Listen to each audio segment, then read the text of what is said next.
to begin by acknowledging the traditional owners of this land on which we stand today and pay my respect to their elders, past and present.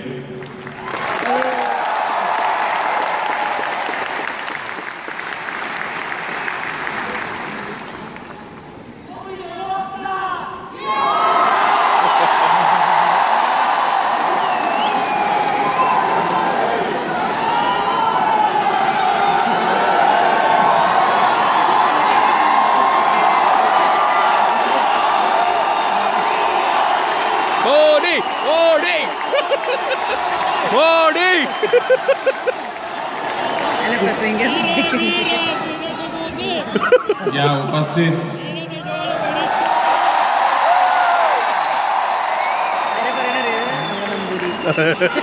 यहाँ के सामाजिक राजनीतिक जीवन के सभी वरिष्ठ महानुभाव और मेरे प्यारे देशवासियों,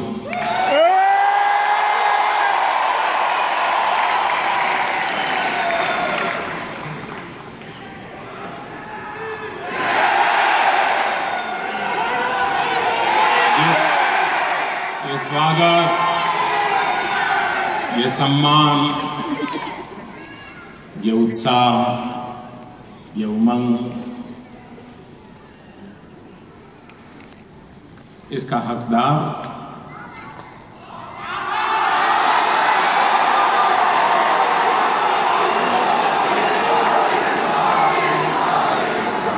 हकदार मोदी नहीं है।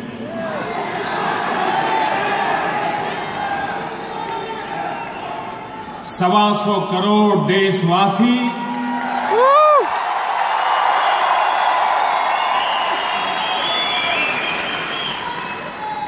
ये उनके हकदार है।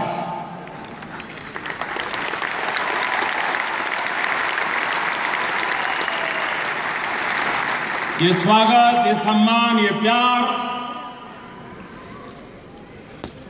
भारत माता के उन 125 करोड़ संतानों के चरणों में मैं समर्पित करता हूं।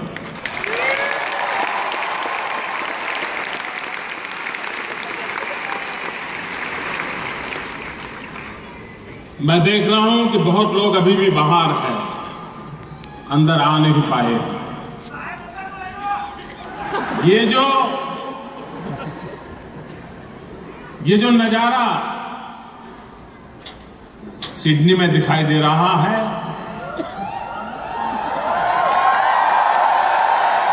ये नजारा पूरे हिंदुस्तान को आंदोलित कर रहा है।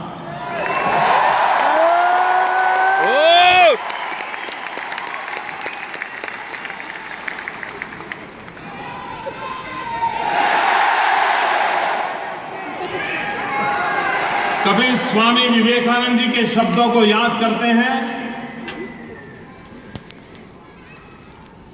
तो हम कल्पना नहीं कर सकते कि हमारे इन महापुरुष कितने दीर्घदृष्टा थे। आजादी के ठीक 50 साल पहले स्वामी विवेकानंद जी ने कहा था कि 50 साल के लिए भारत के लोग अपने देवी देवताओं को भूल जाए। कोई कल्पना कर सकता है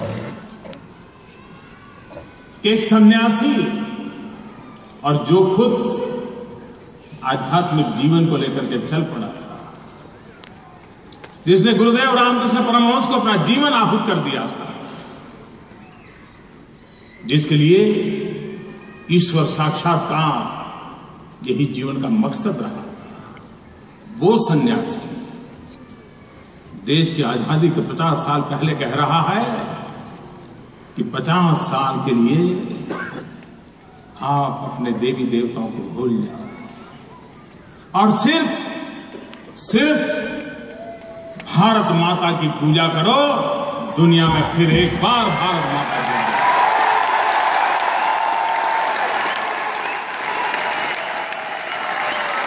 और उस महापुरुष के शब्दों की ताकत देखिए। ठीक उस 50 साल के बाद भारत आजाद हो गया।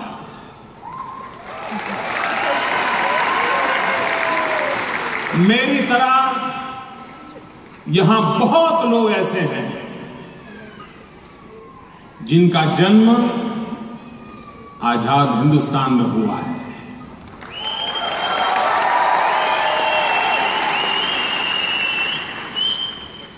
और ये मेरा सौभाग्य है कि मैं देश का पहला प्रधानमंत्री ऐसा हूं जो आजाद हिंदुस्तान में पैदा हुआ है।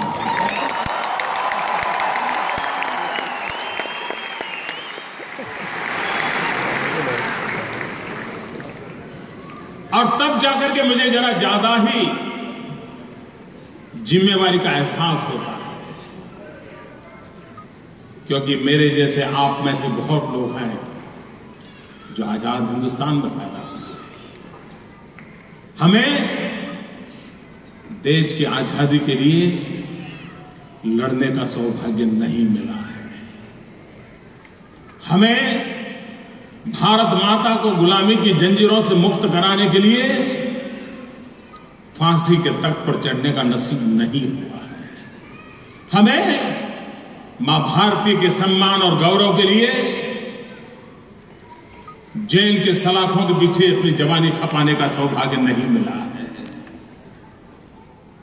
और हमारे भीतर एक दर्द होना चाहिए, एक कशक होनी चाहिए कि हम आजादी की जंग में नहीं थे। हम देश के लिए मर तो नहीं सके, लेकिन आजादी के बाद पैदा हुए हैं, क्या देश के लिए जी तो सकते हैं?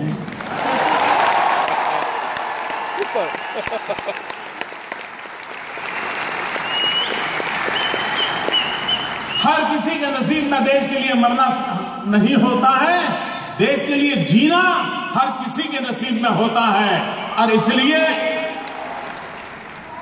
हमारा संकल्प रहना चाहिए, हम जिएंगे तो भी देश के लिए,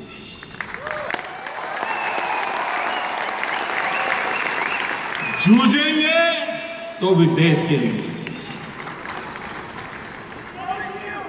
और यही भाव आज 125 करोड़ देशवासियों के दिल में जगा है। आजकल तो आप हिंदुस्तान से रात को निकलें, सुबह ऑस्ट्रेलिया पहुंच जाते हैं, लेकिन भारत के प्रधानमंत्री को यहां आने में 28 साल लगे।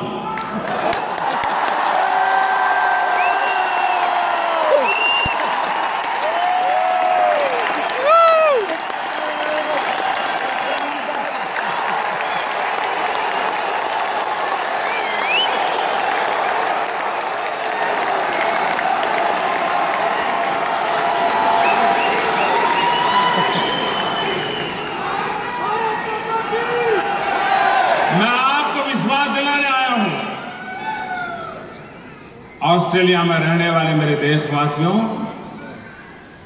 अब आपको कभी 28 साल इंतजार नहीं करना।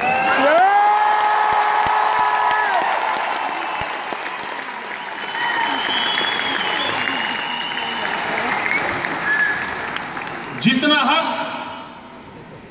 हिंदुस्तान में रहने वाले हिंदुस्तानियों का है, उतना ही हक यहां पर रहने वाले मेरे देशवासियों का है।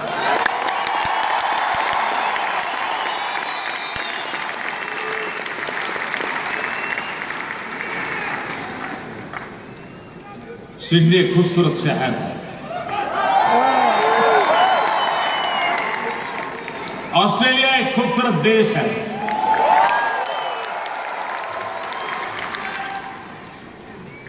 न ऑस्ट्रेलिया न इंडिया क्रिकेट के बिना जी सकते हैं।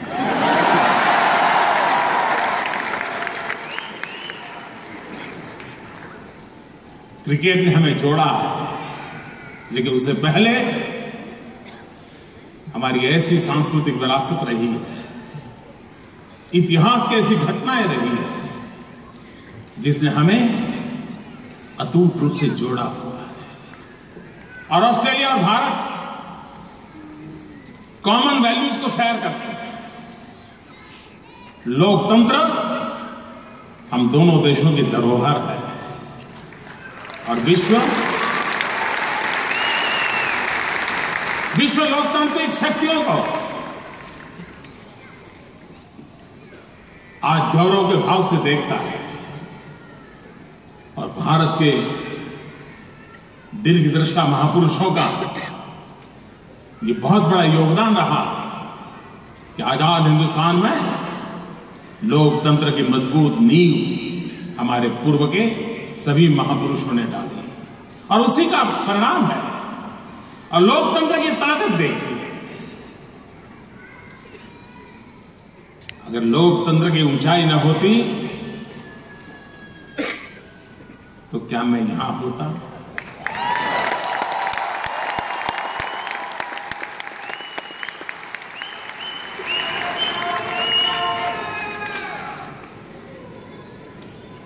भारत के लोकतंत्र की उस ताकत को हम पहचाने कि जहां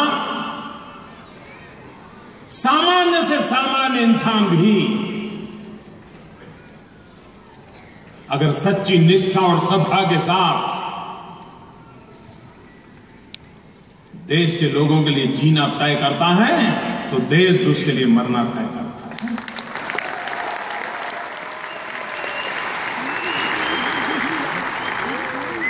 कभी कभार हम शास्त्रों में पढ़ते थे कि फलाने भगवान सहस्त्र बाहु थे, 1000 भुजाएं थी। अब ऐसा तो नहीं था कि यहां लटका ही होगा। इसका मतलब यह था कि उनके पास ऐसे 500 लोग थे जो 1000 भुजाओं के कारण ईश्वर भी अपनी सारी इच्छाओं को पूर्ण कर पाते थे, योजनाओं को पूर्ण कर पाते थे। परमात्मा के पास तो सहस्त्र बाहु थे, लेकिन भारत माता के पास 250 करोड़ भुजाएं हैं। 250 करोड़।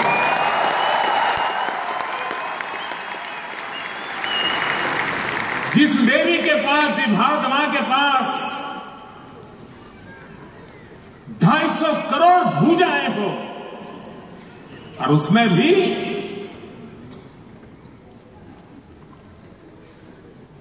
200 करोड़ भुजाएं तो 35 साल से कम आयु की है।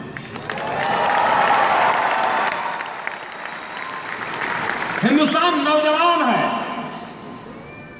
युवा शक्ति से भरा हुआ है और युवा के मन में, आंखों में सपने होते हैं, नेक इरादे होते हैं, मजबूत संकल्प शक्ति होती है और वे पत्थर पर लकीर करने का भी सामर्थ्य रखते हैं। और उसी के भरोसे में विश्वास दिलाता हूं, जो स्वामी विवेकानंद ने दूसरा सपना देखा था, उस महापुरुष ने कहा था कि मैं मेरी आंखों के सामने देख रहा हूं। जिस महापुरुष ने जीवन के अंतकाल में 50 साल के बाद का सपना देखा था, जो चरितार्थ हुआ, उस महापुरुष ने दूसरा सपना देखा था और स्वामी विवेकानंद जी ने कहा था कि मैं मेरे आंख के सामने भारत मां का वो रूप देख रहा हूं, उस जगत जननी का रूप देख रहा हूं। फिर एक बार मेरी भारत माता विश्व गुरु के स्थान पर विराजमान थी।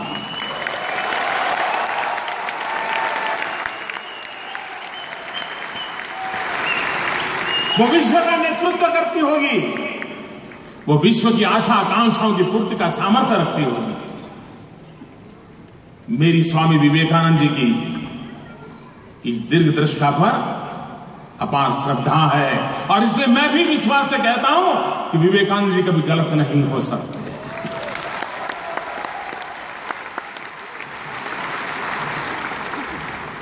ऐसी ऊर्जा से भरा हुआ हमारा देश है।